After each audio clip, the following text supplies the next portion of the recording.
হযরতে মুসা আলাইহিস সালাম উনি আল্লাহর নবীও আল্লাহর রসুলও তুরে সাইনায় উঠে বললেন, মালিক আমি জান্নাতি, এতে সন্দেহ আছে।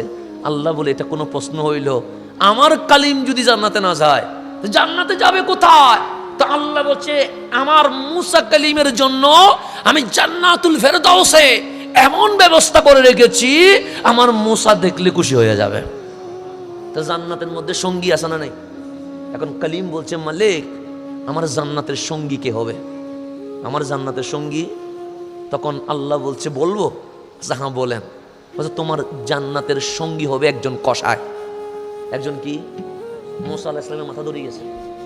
কোথায় আমি নবী, কোথায় আমি রসুল, কোথায় আমি কালিমুল্লাহ, আমার সাথে জান্নাতের সামান্য একটা কসাই থাকবে? এটা কেমনে হয়? এমপির সাথে তো এমপি না লাগবে, মন্ত্রীর সাথে মন্ত্রী লাগবে, কালিমকে আল্লাহ বলছে কসাই থাকবে তোমার সাথে। আশ্চর্য হয়ে গেছে, আল্লাহর উপরে কি কোনো কথা বলার সুযোগ আছে?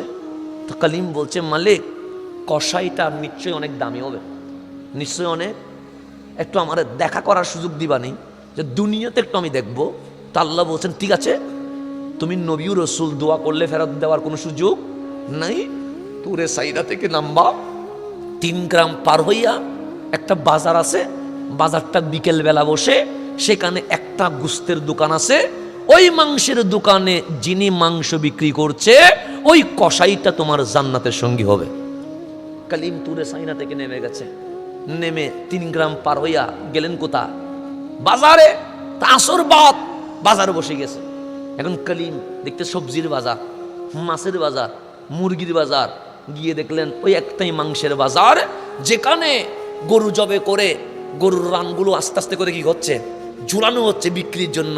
কালিম বুঝে গেলেন এটাই আমার জান্নাতের সঙ্গী। দেখি ওর আমল কি, কোন আমলে সে আমার সাথে জান্নাতে থাকবে।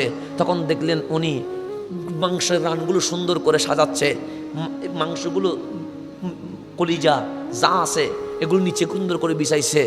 বিক্রি করার আগে রান থেকে ভালো 1 কেজি মাংস কেটে পলিথিনে ভরে এক কোনায় রেখে দিয়েছে। এখন মাংস কি করতেছেন? বিক্রি করতেছেন। ঘন্টা খানিকের ভিতরে বিক্রি শেষ। যখন বিক্রি শেষ, এখন আর কোনো কি নাই, মাংস আছে শুধু কয় কেজি? ওই 1 কেজি যেটা পলিথিনের ভিতরে ছিল সেটা। কালিম বলে, কি করে একটু দেখি। দেখলেন দোকান আস্তে আস্তে বন্ধ করছে, ওই 1 কেজি মাংসটা নিয়ে দোকান বন্ধ করে দিছে রওনা। কালিমুল্লাহ ওনার পিছনে পিছনে হাঁটতে শুরু করলেন।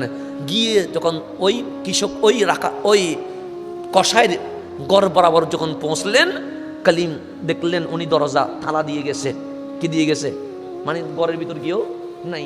তালা যখন খুলছে, কালিম ডাক দিয়ে বলছেন, ইয়া রজল, এই ব্যক্তি, আনা মুসাফির, আমি একজন মুসাফির। দেখো সন্ধ্যা নেমে গেছে, আমি রাত্রে অন্ধকারে সফর করা সম্ভব হবে না, তোমার ঘরে কি আশ্রয় হবে? তখন কসাই বললেন, আপনি আজমি, মানে অপরিচিত মানুষ, জীবনে কোনোদিন দেখি নাই, মুসাফির, আপনি রাত্রে যাবেন কই? আমার ঘরে মেহমান হন। কালিমকে ঘরের ভিতর ঢুকাইছে। কালিমের তো স্বপ্ন হচ্ছে মানুষটা করে কি, দেখলেন মাংস বিক্রি করে। এখানে তো কোনো ফজিলতওয়ালা কোনো আমল দেখে নাই।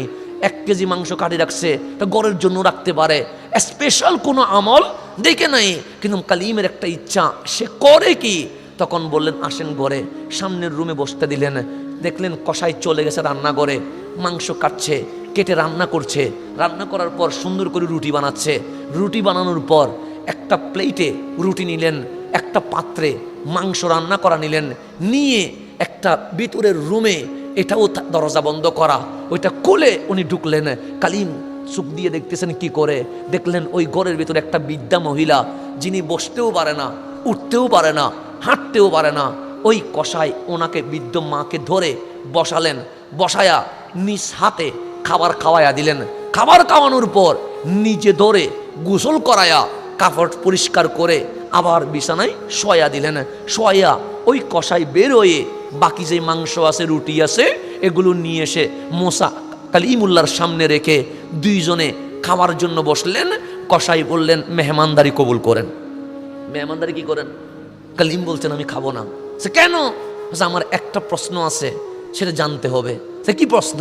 সে ওই ঘরের রুমের ভিতরে বৃদ্ধা মহিলাটাকে, সেটা আমার মা, তো উনি হাঁটতে চলতে পারে না। সে না, বার্ধক্যের কারণে উনি হাঁটতে চলতে পারে না। উনি খাই কিভাবে? আমি ডেলি 2 বার ওনাকে খাওয়াই।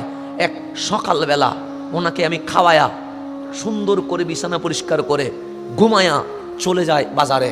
বাজার শেষ করে আবার এসে রান্না করে খাওয়ায়া আবার পরিষ্কার করে বিছানায় শোয়া দেয়।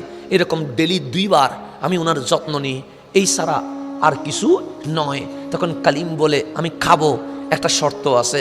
যে কি শর্ত? আপনি যখন রুটিগুলো খাওয়াচ্ছিলেন তখন আপনার মা ফিস ফিস করে কি যেন দোয়া করেছিল, এটা আমারে বলা লাগবে।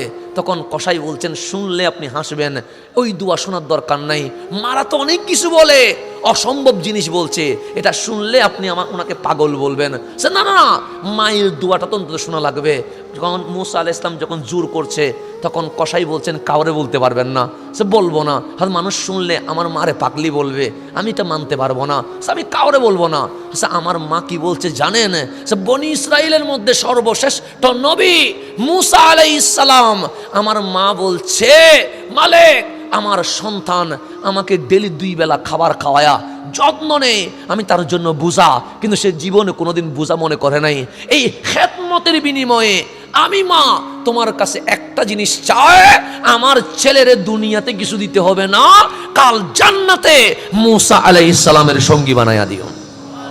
তো মুসা আলাইহিস সালাম বলছে, আরে তুমি যেটারে অসম্ভব মনে করছো, তুমি কি মুসার জীবনে দেখছো নি?